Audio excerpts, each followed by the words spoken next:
Ça va, vous avez passé une bonne nuit? Ah, merci au Seigneur. Si je donnerais un nom à ce lieu, nous savons que nous sommes tous en Espagne, mais dans un sens spirituel, on pourrait appeler ce lieu Bethel. C'est ici, écrit dans le livre de la Genèse, chapitre 28, versets 16 à 18, c'est ici la maison de l'Éternel. Amen. Et si nous sommes venus ici, c'est pour une raison, c'est pour prendre des forces, c'est pour recevoir quelque chose, c'est pour que le Seigneur bénisse nos foyers, pour que le Seigneur bénisse nos enfants, on l'a déjà dit, pour que le Seigneur guérisse les malades aussi, et ça c'est important. Hein. Alors je voudrais tout de suite, sans plus tarder, lire un verset de la Bible. Il y a un jeune qui a prié, je ne sais pas quel jeune qui a prié, qui a parlé du bois. C'est toi. Et ça m'a fait rappeler à quelque chose. Il s'est arrêté, je ne sais pas si vous avez vu, mais il s'est arrêté sur le bois. Hein? J'aimerais vous expliquer une petite expérience par rapport à du bois. Jésus a dit qu'il fallait se faire des amis avec des richesses injustes. Ça veut dire quoi? Faites-vous des amis avec des richesses, non pas spirituelles, mais avec des richesses qu'on peut avoir. Par exemple, lorsque quelqu'un vient sur une place et lorsqu'on déplace son véhicule pour lui faire une place, c'est un moyen aussi de l'approcher du Seigneur. Il y a des personnes qu'on n'arrivera jamais à leur parler du Seigneur. Et des fois, ils ont besoin de voir justement en nous des personnes qui peuvent exercer l'hospitalité, parce que l'hospitalité, c'est très important. Et si on exerce l'hospitalité, c'est pas toujours envers ceux qui sont bien importants. C'est l'auteur aux Hébreux qui disait, il y en a qui ont longé des anges sans le savoir. Ça veut dire ce que ça veut dire. Ça veut dire que si on sait que c'est un ange, on va exercer l'hospitalité vraiment, vraiment importante. On va faire le meilleur. Mais Jésus lui dit pas ça. Il dit, lorsque tu fais un festin, invite les aveugles, invite les boiteux, invite les malades. Parce que eux, ils ne peuvent pas te rendre l'appareil. On dit gloire à Dieu à ça. Amen. Et moi je crois de tout mon cœur que lorsqu'on exerce l'hospitalité, on ne fait pas de préférence, on ne fait pas de différence. Amen, Seigneur. On a fait des réunions, on avait mis une caravane, c'est pour expliquer justement l'histoire du bois là. On avait mis une caravane dans un endroit où il y avait 4 terrains. Et parmi ces 4 terrains, il y avait déjà pas mal de personnes. Et avant de mettre la caravane, bien sûr, on a fait comme tout serviteur de Dieu, on a demandé, on a passé dans les terrains et on a demandé aux gens si on pouvait mettre la caravane pour faire des réunions. Ils ont accepté, oui et non. Ils ont accepté par rapport à la politesse qu'on a eue, parce qu'on leur avait demandé. Et tout univers, on a fait des réunions. Et il n'y a personne qui venait. Personne ne venait. Alors, l'hiver est passé. On a enlevé la caravane. C'est pour ça que ce texte qui dit, Jésus, faites-vous des amis avec des richesses injustes. Des fois, l'évangile, ça ne marche pas toujours. La prière, ça, il faut continuer à prier. Mais des fois, moi, je sais que, vous le savez, vous avez certainement entendu qu'il y en a qui avaient donné une prise de courant à quelqu'un qui devait passer 3 jours. Il n'était pas chrétien. Il a dit, tiens, moi, je te donne ma prise. J'ai un moteur, je vais allumer mon moteur. Et en fin de compte, il a resté 3 jours, 4 jours, 5 jours, il ne partait plus. Il s'est converti. Et ça l'a devenu un serviteur de Dieu. Et un jour, j'explique là cette expérience, moi, à l'école biblique. Et d'un seul coup, quand j'explique ça, qu'il y avait quelqu'un qui avait donné sa prise, je vois une main levée, tout à fait au fond. Il a dit, Frère Bogo, la personne que tu t'expliques qui s'est convertie, c'est moi. Et maintenant, je suis à l'école biblique. Gloire à Dieu. Alors, c'est bien beau de prier, c'est bien beau, même, j'allais dire, de prêcher. Mais il faut qu'on vive notre prédication. Amen. Il faut qu'on vive notre témoignage. C'est facile de témoigner ici, c'est facile de chanter, mais le plus grand des travails, c'est souvent en bas de l'estrade.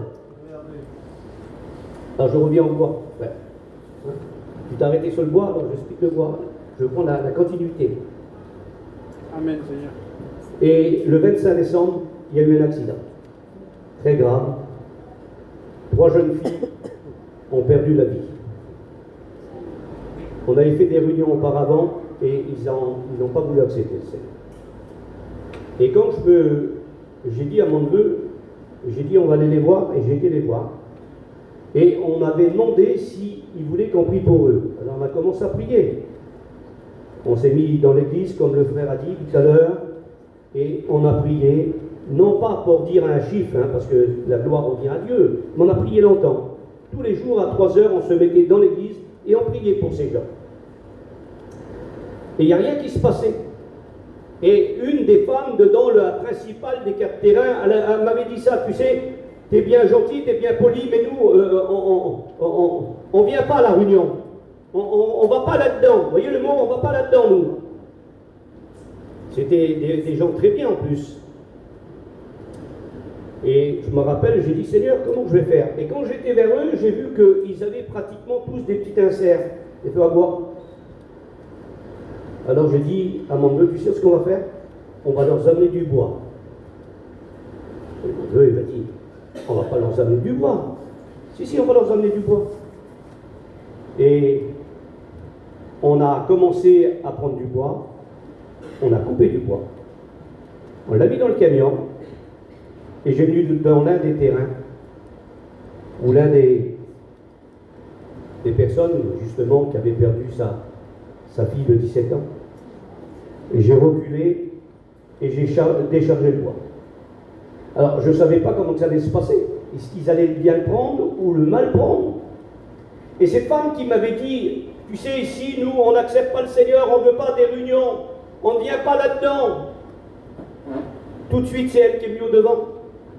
Et elle dit, frère, ce que vous avez fait, on ne l'a jamais vu, nous, ça.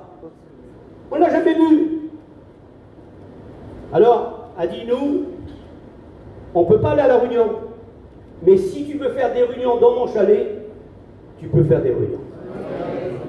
À cause du bois. Hein? Gloire à Dieu. Amen.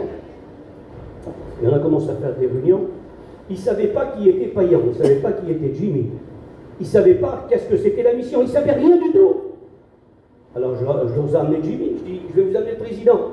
Après le président va venir là, oui, le président va venir vers vous. J'ai amené Payan, j'ai amené tous les frères. Et on a commencé à faire des réunions. Et vous savez qu'est-ce qui s'est passé? C'est qu'il y a eu plus de 20 baptêmes d'eau. Et il y a 2 serviteurs de Dieu qui s'est levé. Amen. Il y en a un qui est responsable et l'autre collaborateur. À cause du bois. Faites-vous des amis avec des richesses injustes. Amen. On dit gloire à Dieu.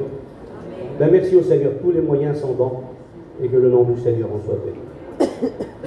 On a remercié le Seigneur. Je ne vais pas le faire une deuxième fois. Maintenant, je lis. Hein. Moi, je voudrais lire quelques versets de la Bible. Voilà, je voudrais lire ce matin un verset avec vous.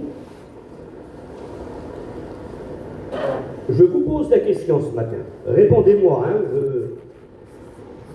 est-ce qu'on pourrait comparer quelqu'un à notre Seigneur Jésus? Je te pose la question pour moi. Lui dit non. Vous dites quoi, vous, les sœurs? Personne. Ah oui, vous avez raison, les frères. Personne ne peut être comparé à Jésus. Et cependant, dans la Bible, il y a un exemple. Alors, il y en a peut-être plusieurs. Mais regardez par exemple, et vous avez raison de dire que personne n'est comparé à notre Seigneur, et je voudrais faire la lecture maintenant, pour justement introduire ce qui va être dit ce matin, puisque ça va être un moment d'étude, et je crois de tout mon cœur que le Seigneur va nous bénir. On est là pour ça, pour être bénis. Gloire à Dieu. Alors je vais lire le psaume. Le psaume 40, verset 6. Voilà qu'est-ce qu'il est dit. Psaume 40, verset 6. En bas du verset 6, il dit ça. Nul n'est comparable à toi. On ne peut pas comparer un homme à Jésus.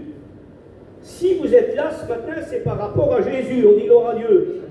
Merci Seigneur, les frères ont organisé ce séminaire. Et puis bon, merci Seigneur, moi j'apporte ma petite contribution par rapport à apporter le message de Dieu. Mais la gloire revient non pas aux hommes, la gloire revient à Dieu. Et ça, vous le savez.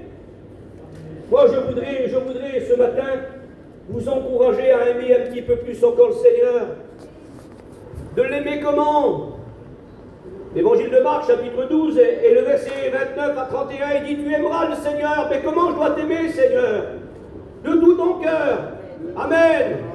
Pas simplement avec le cerveau, mais de tout ton cœur, de toute ton âme, de toute ta force et de toute ta pensée. Nos pensées sont trop préoccupées par des choses inutiles et vaines, et des fois des pensées négatives. Mais on doit aimer Dieu de tout notre cœur, de toute notre âme, de toutes nos pensées, de toute notre force. J'aime Dieu et nous voulons continuer à l'aimer. Que son Saint-Nom soit béni. Pour mettre en valeur ce qui va être dit ce matin, j'ai marqué ici quelques textes ce matin ici. Voilà, j'ai marqué ici. La Samaritaine a dit une parole. Vous la connaissez, la parole. La Samaritaine, elle a dit quelque chose de formidable. Elle a dit plusieurs choses. Mais lorsque Jésus lui a parlé, c'était à l'heure de midi. Ça se trouve en Samarie. Et le petit pays tout petit. Et Jésus vient là, vous le connaissez. Justement le texte. L'histoire de ce récit, vous la connaissez. Il vient, il s'arrête, les disciples vont faire des commissions. Et Jésus s'arrête au puits de Sichar. Et là, il y a une femme. Jésus va lui parler. Et comme quoi que personne n'est comparable à notre Seigneur. Personne. Et on va essayer de le prouver par rapport à la Bible. Non pas parce que je le dis moi, mais c'est la Bible qui le dit. Elle a dit au chapitre 4, et le verset 12, elle a dit sur Jésus comme ça, vous voyez: es-tu plus grand que notre père Jacob? Ce n'est pas rien, Jacob. De Jacob est sorti les 12 tribus d'Israël. Es-tu plus grand que lui? Parce que tu sais, tu me demandes à boire, en réalité, c'est lui qui a fait le puits. Je vous pose la question. Est-ce que Jésus est plus grand que Jacob? Amen. Bien sûr qu'il est plus grand. Jacob a fait le puits. Et c'est qui a créé l'eau? C'est Jésus. Un puits sans eau, ça n'a pas de valeur. Je préfère l'eau que le puits. Oui ou non? Alors Jésus est plus grand que Jacob. Oui, vous avez raison. Il y a un autre verset dans la Bible que j'ai marqué ici. C'est Hébreux chapitre 1, verset 4. Alors vous allez me dire, les anges sont importants. Oui, les anges ont été créés, c'est la première création, le psaume 148. La première des créations, c'est les anges. La deuxième création, c'est la création du ciel et de la terre. La troisième création, c'est la création des 6 jours. Et les anges disent constamment, par 3 fois, dans Ésaïe chapitre 6, Saint, Saint, Saint est l'Éternel, toute la terre est pleine de sa gloire. Alors il y en a qui disent que Dieu, par rapport à ce texte, que Jésus est 3 fois saint. Jésus n'est pas 3 fois saint. Dieu n'est pas 3 fois saint. Dieu est saint. Parce que dire que 3, ça veut dire qu'il est limité dans sa sainteté. Non, Dieu est saint, c'est son caractère, c'est sa personnalité. Amen. Jésus est saint, et que son saint nom soit béni. Et c'est pour ça que nous, les chrétiens, on veut marcher dans la sanctification. Parce qu'il est dit que celui qui est saint se sanctifie encore. Amen. Et on a besoin de se sanctifier. On a besoin de ressembler à Jésus. Amen, Seigneur. Que le nom du Seigneur en soit béni. Alors, il est dit dans l'auteur aux Hébreux, chapitre 1, verset 4, Jésus est supérieur aux anges. Pourquoi? Parce que c'est lui qui les a créés aussi. On dit gloire à Dieu. Et ça, c'est très important. Pourquoi que je dis ça? Et je vais venir justement à la méditation ce matin. Un jour, on trouve aussi dans l'Hébreu, chapitre 3, verset 3. On dit que Jésus était supérieur à Moïse. rien Moïse. Hein. Moïse était un homme fort patient. Quelle patience qu'il avait, Moïse. Imaginez-vous un petit peu, le peuple d'Israël, un homme incalculable. À cette époque-là, il n'y avait pas de conseil de direction. D'ailleurs, si on lit le texte, c'est à cause, non pas toujours des serviteurs de Dieu, parce qu'il y a aussi des anciens qui ont des bonnes, même si ce n'est pas des serviteurs, mais qui ont des bonnes idées. Et un jour, c'est Jéthro, son beau-père. Comme quoi que les beaux-pères aussi, il faut les écouter aussi. Gloire à Dieu. Et tout Moïse qu'il était, un jour, il a eu besoin. Il ne peut pas faire tout seul. Non, Moïse, il est grand. Vous le savez tous que c'est vrai que par l'intermédiaire de Moïse, la gloire revient à Dieu. Mais Moïse, il y a eu les 10 plaies d'Égypte, il y a eu aussi la mer qui a été ouverte, imaginez-vous un petit peu. Et ils ont passé à pied sec, un homme de Dieu formidable. Il a changé l'eau en sang. Un homme formidable. Mais la Bible m'apprend que Jésus est supérieur à Moïse. Amen. On dit gloire à Dieu. Amen. Et un jour, par rapport à ça, ils se fatiguaient beaucoup parce que tous les problèmes qu'ils avaient, le peuple, ça passait devant Moïse. Imaginez-vous un petit peu le nombre de personnes que nous sommes, nous, par rapport à notre peuple, nous sommes environ 200 000 baptisés. Et imaginez-vous un petit peu, voilà, je sais que Fonny, il est là, je vais poser un petit peu la question. Je vais poser la question, Fonny, d'accord hein? Imaginez-vous un petit peu, ça nous arrive d'être fatigué. Hein? Fonny, il est un peu fatigué, il est comme moi. Qui est fatigué? Fatigué, oui, fatigué. Ben, imaginez-vous un petit peu que tout notre peuple, allez, simplement que le peuple de chez vous, qui est notre peuple aussi, il n'y a pas plusieurs peuples, c'est vrai, il y a plusieurs peuples, on est tous les enfants du Seigneur, on forme une équipe, on dit gloire à Dieu. Imaginez-vous un petit peu, quelqu'un qui pêche, vous avez le péché de l'orgueil, et d'un seul coup, à cause de l'orgueil, ça ne va pas dans votre foyer. Et d'un seul coup, ce foyer-là, il vient vers Moïse. Et il vient vers Fonny. Et imaginez-vous un petit peu le premier foyer, à cause de l'orgueil, ça ne s'accorde pas dans le foyer, alors il vient vers Fonny, vous venez vers Fonny. Et d'un seul coup, vous lui expliquez votre cas. Alors, deux fois, ce n'est pas toujours facile que les deux viennent d'un coup. Moi, je sais, j'ai essayé déjà de le faire. Il vaut mieux déjà parler à l'homme et ensuite parler à la femme. Et après, si on voit qu'ils sont d'accord, on les réunit ensemble. Parce que c'est pas toujours facile. Ça m'est arrivé une fois, moi, de discuter avec une sœur. Parce que la sœur était jalouse. Il y a des hommes qui sont jaloux, mais il y a des sœurs qui sont jalouses aussi. Et cette sœur-là, elle disait... Je lui parlais, elle disait, moi je ne veux pas que mon mari regarde.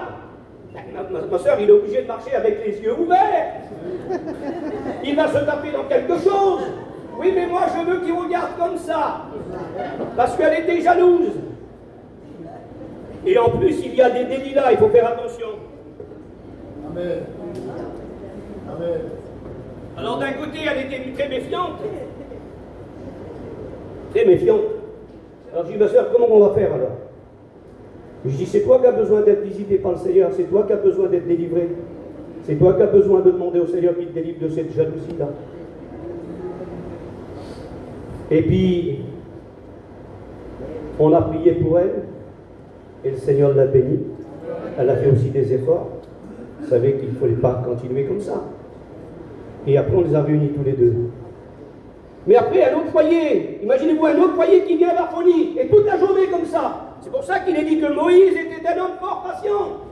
Parce que chaque personne qui avait des problèmes, il venait devant Moïse. Et un jour, Jéthro, son beau-père, il a dit, tu ne peux pas continuer comme ça, tu te fatigues et tu fatigues tout le peuple. Je voudrais dire aux serviteurs de Dieu, on ne peut pas travailler tout seul. On a une équipe, on dit gloire à Dieu. Et merci à Dieu, parce qu'il y a des jeunes serviteurs de Dieu qui se lèvent. Amen. Et on a besoin d'eux aussi, gloire à Dieu. Amen. Il y a des Moïse, mais il y a aussi des Josué. Il faut les respecter. On dit gloire à Dieu. Et ces Josué-là, c'est une partie de nous-mêmes. Parce que c'est nous qui les avons formés. Vous comprenez ça? Alors Moïse est beaucoup fatigué, et Jétro il a dit, tu vas établir des hommes. Et merci au Seigneur de ce que parmi notre peuple, il y a des hommes de Dieu. On dit gloire à Dieu.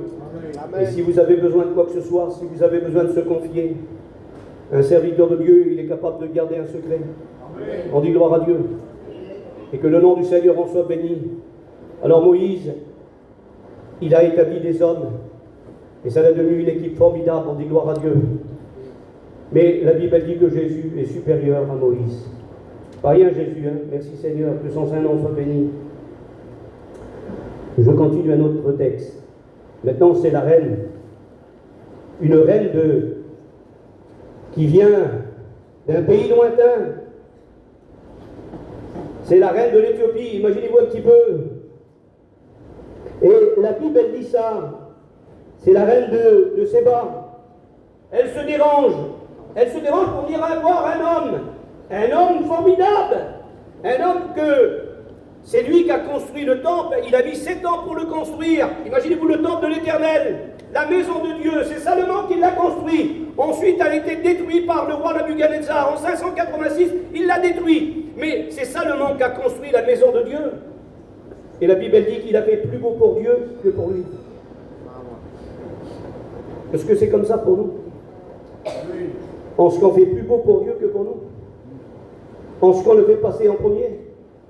Ma sœur, est-ce que tu fais passer Dieu en premier? C'est pour ça que Jésus a dit dans Matthieu chapitre 6, verset 33, cherchez premièrement le royaume des cieux. Il sait ce qu'on a besoin, le Seigneur. Et toutes choses vous seront données par-dessus tout. Mais cherchons premièrement Dieu. Cherchons premièrement la présence de Dieu. Alors, elle a venu le voir pour écouter quoi? Pour écouter sa sagesse, pour entendre la sagesse de Salomon. Et moi, ce qui est beau, c'est que, regardez le texte, c'est Matthieu chapitre 12, verset 42, Jésus prend la parole.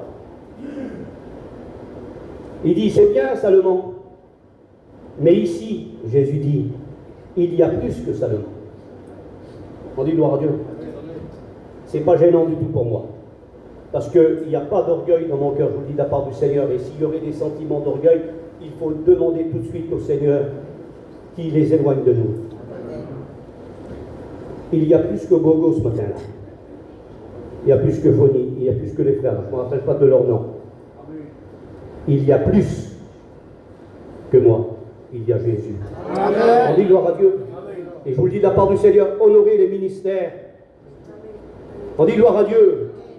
Mais honorons pas les titres. Ne disons pas quel homme que c'est, quelle femme que c'est. Non. On est des pauvres misérables. Celui qui est présent ce matin, c'est Jésus. Amen. Les frères l'ont chanté. C'est l'agneau qui est digne. On dit gloire à Dieu. Jean-Baptiste a dit de lui, moi je vous baptise d'eau. Mais lui, c'est lui.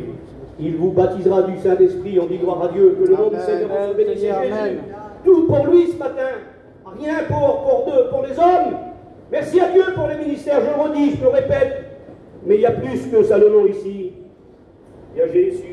Son Saint-Nom soit béni. Alors j'ai marqué un verset ici, comme quoi c'est important. Pourquoi qu'il y a plus qu'un homme ici? Il y a Jésus qui est au milieu de nous.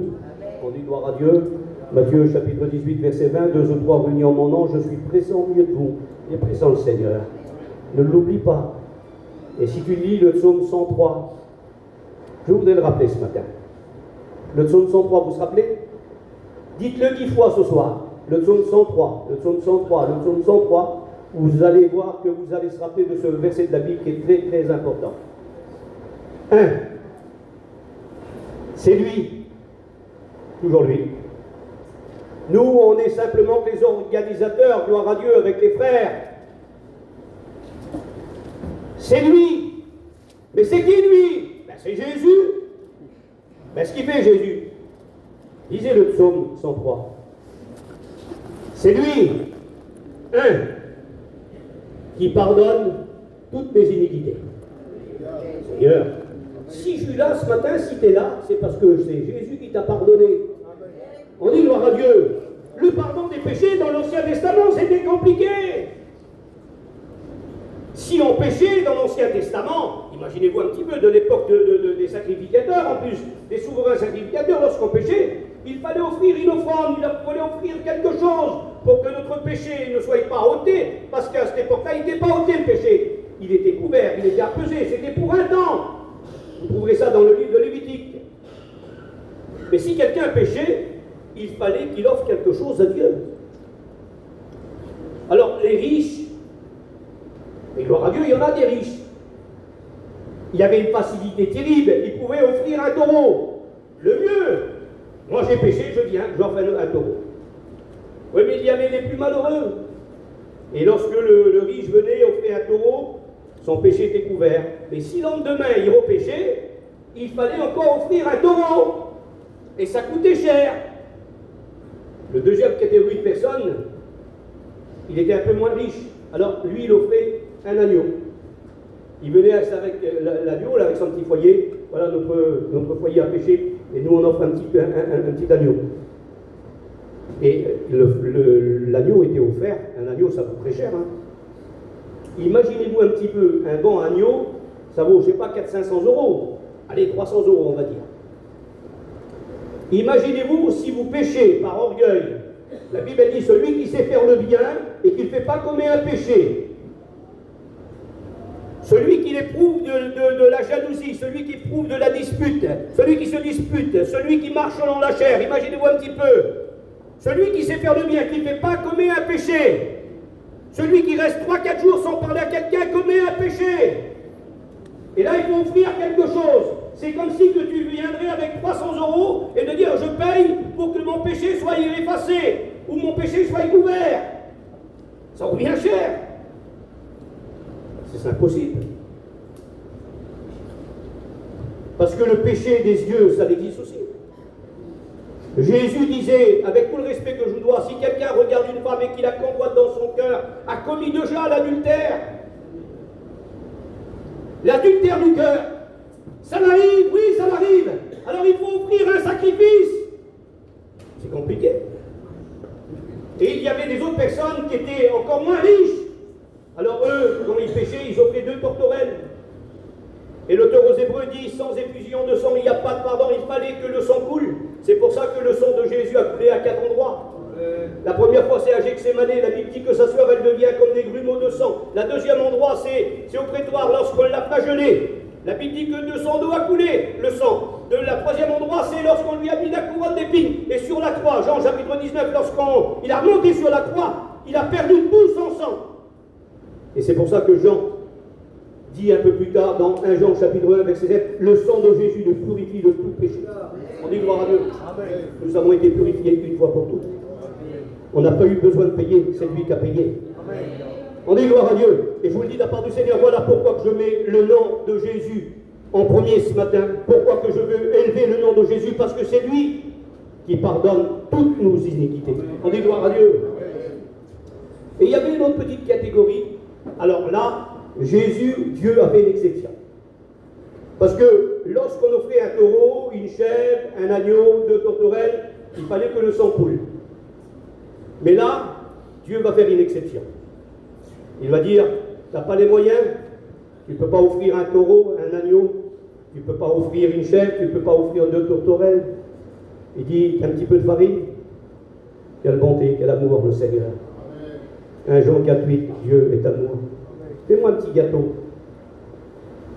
et tu me l'apporteras. C'est le seul endroit où le sang n'est pas mentionné, mais Jésus fait exception. On dit gloire à Dieu, il m'apportera un petit gâteau. Les sœurs, vous savez faire des petits gâteaux, hein? Gloire à Dieu. Alors, on fait un petit gâteau et notre péché est couvert. On dit gloire à Dieu. Et il y avait encore plus malheureux. Ah ouais, oui. C'était nous, le peuple du voyage. On n'est pas venu avec un taureau, on n'est pas venu avec un agneau, on n'est pas venu avec 2 tourterelles, on n'est pas venu avec un gâteau. Jésus a dit, mon fils, ma fille, donne-moi ton cœur. On est venu avec notre cœur. N'oubliez jamais ça. On est venu avec notre cœur. Et notre cœur a été pardonné. Notre vie a été pardonnée. Alors c'est lui qui pardonne toutes tes iniquités. Tous les péchés, c'est lui qui les pardonne. Et Jean le rappelle, 1 Jean chapitre 2, verset 1er, il dit, petit enfant, ça peut arriver Vous savez, nous, on ne vit pas dans le péché volontaire. Ça peut arriver, péché involontaire. Et tout de suite, on demande pardon à Dieu. Parce que le Saint-Esprit nous reprend. Il nous reprend par rapport au péché. La Bible dit qu'il nous a convaincus de péché, de justice et de jugement. L'évangile de Jean, chapitre 16, verset 8. Oui, nous sommes convaincus. On est obligé de demander pardon à Dieu. Et la Bible dit, petit enfant, vous saurez que si quelqu'un a péché, qu'est-ce qu'il faut faire? Eh bien, Jean, il dit, nous avons un avocat. Jésus, c'est l'avocat. C'est pour ça qu'il faut, c'est lui. On n'a pas besoin d'y donner de sous. Amen. Je ne sais pas si vous avez déjà passé par des avocats, mais les avocats, ça paye. Il faut les payer, et puis des fois, ça ne marche pas toujours. Avec Jésus, ça marche. Amen. Il est notre avocat. Ne l'oubliez jamais. C'est lui qui pardonne toutes tes iniquités. C'est lui qui guérit toutes tes maladies. Ma soeur, t'es malade? Est-ce qu'il y a des sœurs qui sont malades là? Levez-moi la main. Est-ce qu'il y a des frères qui ont besoin d'être guéris? Levez-moi la main. Les frères qui ont besoin d'être guéris. Oui, il y a des mains qui se lèvent. Écoutez bien. Ben, j'aimerais vous dire que ce n'est pas les pasteurs. Hein? C'est lui. Là encore, c'est le mot, c'est lui qui pardonne. Maintenant, c'est lui qui guérit toutes les maladies. Il n'y a pas une maladie que le Seigneur ne peut pas guérir. Il guérit toutes les maladies. Alors ce matin, il va guérir le Seigneur. Parce qu'il dit, mettez-moi de sorte à l'épreuve et vous verrez, si je n'ouvre pas pour vous les écluses des cieux. Il va guérir le Seigneur. Parce qu'au séminaire, tu peux être béni, mais tu peux être guéri aussi. Gloire à Dieu. Tu peux rencontrer le Seigneur aussi, toi qui n'as pas encore rencontré le Seigneur. Mais c'est lui qui pardonne toutes tes iniquités, c'est lui qui guérit toutes tes maladies. Ensuite, il dit, c'est lui, encore lui. Toujours lui, quoi. Toute la gloire revient à Jésus. C'est lui qui délivre. On dit gloire à Dieu. Combien de choses qu'on n'arrivait pas à se défaire de nous-mêmes. Il nous a délivrés, le Seigneur. T'as peut-être jamais arrivé de te délivrer de ton tabac, de ta misère, excusez-moi de l'expression. Maintenant, on en parle tellement que c'est banal. Auparavant, on n'en avait pas parlé. Mais il y a des choses qui se donnent les jeunes maintenant. Voire même des foyers, des jeunes foyers. Ils touchent à ces choses-là. Et qu'ils n'arrivent pas à se délivrer eux-mêmes. Ben, quand c'est plus possible aux hommes, c'est possible à Jésus. C'est lui qui délivre. N'oubliez jamais que le nom du Seigneur vous soit béni. On dit gloire à Dieu. Ça passe, hein? Folie. À quelle heure il faut que je termine, moi? On a le temps, vous n'avez pas faim, vous avez bien déjeuné, vous avez bu, hein? Gloire à Dieu. Il y a ce qu'il faut ici, hein? Gloire à Dieu. On est vraiment bien servis. Alors, nul n'est comparable à lui. Alors, on va faire un petit tour ce matin. La Bible dit dans les Actes des Apôtres, chapitre 16, je dis un petit mot pour les jeunes, là. Est-ce qu'il y a des jeunes qui se lèvent pour servir le Seigneur, là? Levez voir la main. Est-ce qu'il y a des futurs étudiants? Voilà, oui. Gloire à Dieu. J'aimerais dire aux jeunes, là, ce qui fera leur force, c'est pas de bien parler, c'est de pas savoir lire comme un avocat. Ce qui fera votre force, c'est les Actes des Apôtres qui le dit au chapitre 16. Paul a pris un jeune homme qui s'appelle Timothée. Il l'a embarqué avec lui. Vous savez pourquoi? À cause de son bon témoignage.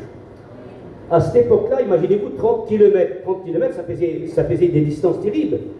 On rendait de Timothée un bon témoignage à 30 km à la ronde. Ben, j'aimerais vous dire que, ayez un bon témoignage. La prédication, c'est pour plus tard. Amen. Le langage, c'est pour plus tard. Ayez un bon témoignage.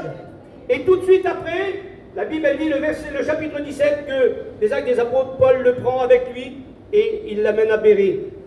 Et à Bérée, on scrute les Écritures. On analyse pour voir si c'est vraiment comme ça. Alors ce matin, on vient à Bérée. D'accord? Et on va voir par rapport qui pourrait être comparable à Jésus. Alors Paul en parle. Il dit qu'il y a dans ce livre de la Bible, là vous connaissez les textes de la Bible, mais moi je vous les cite tout simplement. La Bible elle dit qu'il y a le premier Adam et le deuxième Adam. Ce matin, je voudrais qu'on voit la différence entre eux, dans les quelques minutes qui me sont données, voir la différence entre le premier Adam et le deuxième Adam. Le premier Adam, vous savez c'est qui? Le premier Adam, ben c'est le premier homme qui a été créé, dans Genèse chapitre 1. Chapitre 2 a été créé. La Bible elle dit que le premier Adam a été tiré de la terre. Et la Bible elle dit, et c'est écrit comme ça, je vous donne les textes à l'appui tout simplement. La Bible elle dit que le premier Adam il devient une âme vivante. Le deuxième Adam, c'est écrit là, Jean chapitre 11, verset 25. La Bible elle dit, pour que le premier Adam devienne une âme vivante, il a fallu que Dieu souffle dans ses narines un souffle de vie, et ça devient une âme vivante. La vie vient en lui. Mais le premier Adam, la Bible elle dit qu'il a été tiré de la terre. Le deuxième Adam, c'est Jésus, on dit gloire à Dieu. Le deuxième Adam, la Bible elle dit qu'il est lui-même la vie. On dit gloire à Dieu. C'est vrai que Jésus, dans son côté humanité, il a été créé, mais dans sa divinité, il n'a jamais été créé. Jamais. Il a tout le temps existé. Il est d'éternité en éternité. Alors, le premier Adam a été tiré de la terre, le deuxième Adam, il vient du ciel. Que le nom du Seigneur en soit béni. Le premier Adam, il est terrestre. Le deuxième Adam, il est céleste. On dit gloire à Dieu. Que son Saint-Nom soit béni. J'ai marqué ici, avec le premier Adam, la vie de l'homme maintenant. Avec le premier Adam, la vie de l'homme est de 70 à 80 ans pour le plus robuste. Quels sont ceux qui ont plus de 80 ans? Levez voir la main. Il y en a qui ont plus de 80 ans. Il y en a qui ont, allez, 77, 78. Voilà, le frère. Ben vous pouvez remercier Dieu. Vous faites partie de l'âge biblique. 70 à 80 ans pour le plus robuste. Amen. C'est le psaume 90, verset 12. Mais il faut bien compter nos jours. Il faut être reconnaissant. Tu es toujours là. Et deux fois tu dis, Seigneur, je voudrais bien que tu viennes me chercher. Ce n'est pas le premier Adam qui viendra te chercher. C'est le deuxième Adam, c'est Jésus. On dit gloire à Dieu. Amen. Alors merci au Seigneur, puisque c'est lui qui rassasie de ta vie, ta vieillesse. Il a rassasié de jour, et que le nom du Seigneur en soit béni. Le premier Adam, il donne une vie physique. C'est écrit dans Genèse chapitre 4, verset 1. Le deuxième Adam donne la vie éternelle. On dit gloire à Dieu, Jean chapitre 5, verset 21. Il donne la vie éternelle. Et lorsqu'on sera avec lui, la Bible dit que la mort n'existera plus. La vieillesse n'existera plus avec le deuxième Adam. Ça vaut le coup de le servir, ça vaut le coup de l'aimer, ça vaut le coup de continuer avec lui. Qui veut continuer avec le deuxième Adam? Gloire à Dieu. J'ai marqué ici, il y aurait trop de choses à dire, mais je passe. J'ai marqué ici, le premier Adam est terrestre, le deuxième Adam est céleste. Le premier Adam est de nature naturelle. C'est écrit dans 1 Corinthiens chapitre 15, verset 46. Le deuxième Adam, chapitre 15, verset 46, est de nature spirituelle. On dit gloire à Dieu. Jésus, dans son humanité, n'a jamais péché. On dit gloire à Dieu. Il y en a qui disent, oui, mais Jésus a été tenté en toutes choses. C'est pas le mot tenté. Parce que lorsqu'on est tenté, nous, on pense toujours un petit peu au mal. Non, non. Il a été éprouvé en toutes choses. Et Jésus n'a jamais péché. On dit gloire à Dieu. Parce que c'est le Fils de Dieu, que son Saint-Nom soit béni. Amen, Seigneur. Sois béni, sois glorifié. Le premier Adam, j'ai marqué ici,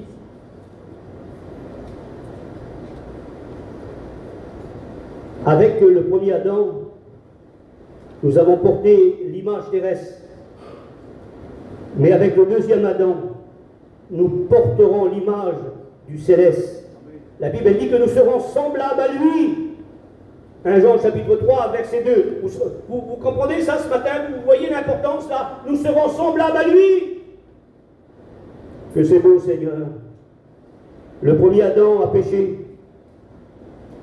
par la convoitise. Le premier péché, c'est la convoitise par rapport à l'être humain, pas par rapport au diable, c'est l'orgueil. L'orgueil a été trouvé, il a conçu de l'orgueil, le diable. Mais par rapport à Adam, c'est la convoitise. Ils ont convoité un arbre, la connaissance du bien et du mal, ils l'ont convoité. Et la Bible, elle dit, ils ont péché. Lui, avec sa compagne, ils ont péché. Le premier Adam a péché. C'est la convoitise de la chair, la convoitise des yeux, l'orgueil de la vie. Le deuxième Adam n'a jamais péché, que son Saint-Nom soit béni. Le premier Adam a connu la peur. La première fois que l'homme a connu la peur, c'est Adam. C'est dans Genèse chapitre 3, verset 9. Lorsque Dieu l'a appelé, a dit, Adam, où es-tu? Et Adam a dit, je me suis caché car j'ai eu peur. Quelle est ta peur ce matin? Peur d'être malade, peur de ne pas réussir, peur pour tes enfants, peur du lendemain. Ça, c'est le premier Adam, mais avec le deuxième Adam. Quelle beauté, Seigneur, je vous donne le texte. Le deuxième Adam, qu'est-ce qu'il dit? Avec le deuxième Adam, Matthieu chapitre 14, verset 27, lui dit, rassurez-vous, n'ayez pas peur, c'est moi. On dit gloire à Dieu. Voilà le deuxième Adam, ce qu'il est capable de faire. N'ayez pas peur, ne vous effrayez pas. C'est moi, je suis avec vous tous les jours, toute la journée, jusqu'à la fin du monde. Rassure-toi ce matin. Jésus est avec toi. Même si le vent souffle, même si les flots s'abattent sur la barque, Jésus est dans la barque avec toi. On dit gloire à Dieu, que son Saint-Nom soit béni. C'est marqué ici, avec le premier Adam, nous avons connu la maladie. Eh oui, malheureusement, on a connu la maladie. Et la maladie, il y a toutes sortes de maladies maintenant. J'en ai marqué quelques-unes. L'héritage du premier Adam n'a pas été terrible. Hein? Non, n'a pas été terrible. S'il y a toutes ces maladies, c'est à cause justement du premier Adam qui a péché. Parce que la Bible, elle dit, si tu pèches, tu mouriras. La mort s'est étendue sur tous les hommes. Mais la maladie aussi s'est abattue. Et maintenant, on apprend toutes sortes de maladies. On est touché par la maladie. Lorsqu'on a été touché par le Covid, ça n'était pas rien, des familles ont été détruites par le Covid. Tout ça, c'est devenu avec le premier Adam. Mais gloire à Dieu, le deuxième Adam, nous l'avons dit tout à l'heure, il guérit toutes les maladies. Que le nom du Seigneur en soit béni. À Dieu soit la gloire. Oui, avec le deuxième Adam, nous avons connu la guérison. J'aimerais partager quelque chose avec vous, les serviteurs de Dieu en particulier. La Bible, elle dit ça. C'est le prophète Ésaïe qui le dit. Chapitre 53, verset 7. C'est par ses meurtrissures, c'est le deuxième Adam. C'est par ces meurtrissures que nous sommes guéris. On dit gloire à Dieu. Amen. Alors, il y a des théologiens, il faut faire attention, c'est pour ça qu'il faut faire attention de ne pas trop regarder sur les téléphones, il ne faut pas trop accepter tout. On ne prend pas tout. Hein? Il y a des erreurs qui viennent un peu de partout. Maintenant, vous avez vu, parmi notre peuple, il y a même des femmes qui prêchent. Et cependant, c'est marqué dans la Bible que la femme, elle n'a pas le droit de prêcher. Je ne permets pas à la femme d'enseigner, c'est Paul qui l'a dit. Donc une femme, elle ne prêche pas. Mais maintenant, il y a toutes sortes d'erreurs. Et il y a certains serviteurs de Dieu, à cause qu'ils n'ont pas de réussite dans la guérison, parce que Jésus a dit dans l'évangile de Marc, chapitre 16, et le verset 16, ils imposeront les mains aux malades et les malades seront guéris. Mais ça appartient à Dieu. C'est lui qui décide. On dit gloire à Dieu. Alors il y en a qui ont dit, ce texte-là, c'est par ces meurtrissures qu'on est guéri. Il dit, c'est pas au sens de la guérison, c'est au sens spirituel, ça concerne l'âme. Vous êtes d'accord avec ça, vous? Ben non. Alors, comment on le prouver? Alors je vais demander à David, on va faire un petit peu comme à l'école biblique, tu as ta Bible? Prends la Bible s'il te plaît. Retenez bien ces deux versets de la Bible. Le mieux c'est de marquer le texte là que je vais donner là, c'est de le marquer à côté d'Ésaïe chapitre 53 verset 7. Le texte il dit, c'est lui, on l'a dit tout à l'heure, qui guérit toutes les maladies, mais là il dit c'est par ses meurtrissures que nous sommes guéris.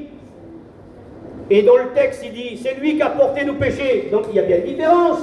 C'est bien au physique qui guérit le Seigneur, c'est pas, il peut guérir physique, il peut guérir spirituellement aussi parlant.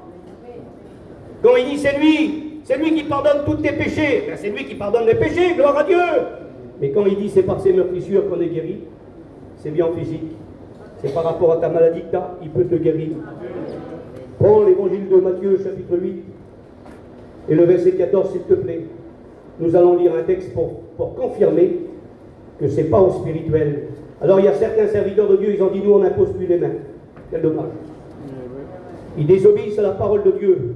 Parce qu'ils ont trouvé que ce texte-là, c'est pas au physique, c'est au spirituel. C'est par rapport à l'âme. Mais non, il peut guérir l'âme aussi le Seigneur. Mais là, c'est bien par ses meurtrissures qu'on est guéri. On dit gloire à Dieu, il nous a guéri le Seigneur. Alors tu viens jusqu'ici David s'il te plaît. Tu l'as le texte. Chapitre 8, verset 14. On écoute la lecture. C'est l'histoire de la belle-mère de Pierre. Regardez ce qu'il est dit, et il va confirmer. On n'a pas besoin de se compliquer. On n'est pas des théologiens, mais on scrute quand même les Écritures. Hein. Jésus se rendit ensuite à la maison de Pierre, dont il vit sa belle-mère couchée et ayant la fièvre. Ne perds pas la lecture. Est-ce qu'elle a bien de la fièvre, là, cette femme-là? Oui ou non? Jésus va s'approcher. Il la toucha, non, il toucha sa main et la fièvre la quitta. Alors nous, on s'arrêterait là. Continue maintenant. Puis elle se leva et le servit. Après, le soir, on amena auprès de Jésus, puis plusieurs démoniaques. Il chassa les esprits par la parole. Il guérit tous les malades. Afin que s'accomplisse quoi? Afin que s'accomplisse si... Pardon. Alors attendez. Ce qui avait été annoncé par Isaïe le prophète. Il prie. Ensuite, là, il prie auprès. Il prie toutes nos infirmités. Il prie toutes nos infirmités. Il s'est chargé de quoi? De maladies. De toutes nos maladies, on dit gloire à Dieu. Amen. Preuve, les théologiens, si vous leur dites ça, ils seront obligés d'accepter que ce n'est pas au spirituel, mais que c'est bien au physique. Il guérit toutes les maladies de Seigneur. On dit gloire à Dieu. C'est par ces meurtrissures que nous sommes guéris. À Dieu soit la gloire. Merci au Seigneur, que son saint nom soit béni. C'est le deuxième Adam. À Dieu soit la gloire. J'ai marqué ici, je vais passer parce que ce serait trop long. J'ai marqué ici, avec le premier Adam, la mort est venue. Avec le deuxième Adam est venue la résurrection. La résurrection des morts. On dit gloire à Dieu. Amen. Que son saint nom soit béni. Amen. Il y en a qui sont morts en Adam, c'est le premier, mais le deuxième Adam, il y a la résurrection. La Bible elle dit, dans 1 Corinthiens chapitre 15, versets 51-52, Paul dit, voici je vous dis un mystère, nous ne mourrons pas tous, mais tous nous serons changés en même instant, ça c'est les vivants. Mais 1 Thessaloniciens chapitre 4, verset 16, il dit, car le Seigneur lui-même a un signal donné à la voix d'un archange et au son de la trompette de Dieu, descendra du ciel, et les morts en Christ, c'est le deuxième Adam. Les morts en Christ ressusciteront. On dit gloire à Dieu. Amen. La résurrection de Jésus, c'est ma résurrection. C'est pas la résurrection équivoque. C'est ressuscité pour remourir à la résurrection équivoque. C'est la même résurrection que Lazare. Mais la résurrection de Jésus, c'est la résurrection Anastasia. il est ressuscité pour ne plus jamais mourir. Amen. On dit gloire à Dieu. Ben que son saint nom soit béni. Nous bien-aimés bientôt vont ressusciter. À Dieu soit la gloire. J'ai marqué aussi avec le premier Adam. Le premier Adam n'a pas su veiller sur sa fiancée, sur sa compagne. Il n'a pas su la protéger. Le deuxième Adam, comment il nous protège? Amen. On dit gloire à Dieu. La plus grande des protections, c'est que son épouse, elle est où? Selon l'évangile de Jean, chapitre 10, verset 28, elle est dans la main de Jésus. Église de Jésus-Christ, ce matin, vous êtes dans la main de Jésus. Personne ne vous ravira de sa main. Un jour, il y avait une femme dans la Bible, vous lirez ça dans Matthieu, chapitre 26, verset 6. Elle s'appelle Marie de Béthanie. Et la Bible, elle dit ceci. Elle a un vase de parfum. À cette époque-là, s'il vaudrait le vendre, il y en aurait pour 18 000 euros. Ça fait pas mal d'argent. Et elle n'est pas mariée. Mais la Bible dit que c'est beau, Seigneur. Que c'est beau. Lorsque elle vient et lorsqu'elle rencontre le Seigneur Jésus, la Bible dit que ce parfum-là, on lui avait remis, c'était des parents, on remettait ça aux jeunes filles, justement pour leur mariage. Mais la Bible dit que lorsqu'elle voit Jésus, dans le sens spirituel, comprenez bien dans le sens spirituel, elle voit son fiancé devant. Je dis bien spirituel, l'Église. Hein? Et vous savez qu'est-ce qu'elle fait? Elle prend le vase de parfum et elle le répand sur le corps de Jésus. On dit gloire à Dieu.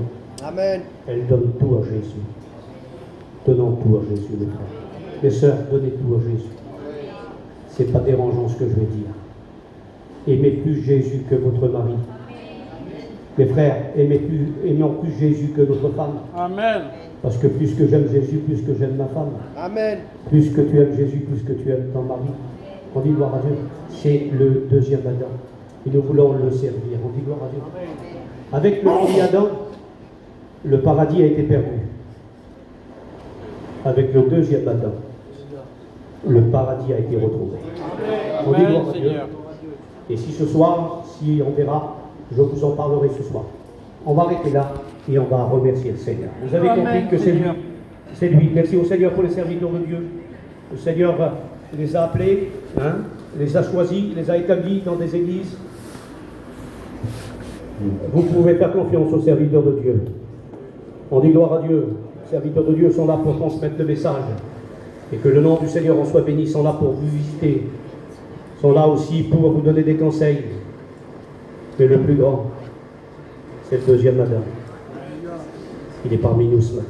Amen, Seigneur. Voulez-vous qu'on le remercie? Voulez-vous qu'on lui dise merci? Alors ce matin, il peut se passer de grandes choses ce matin.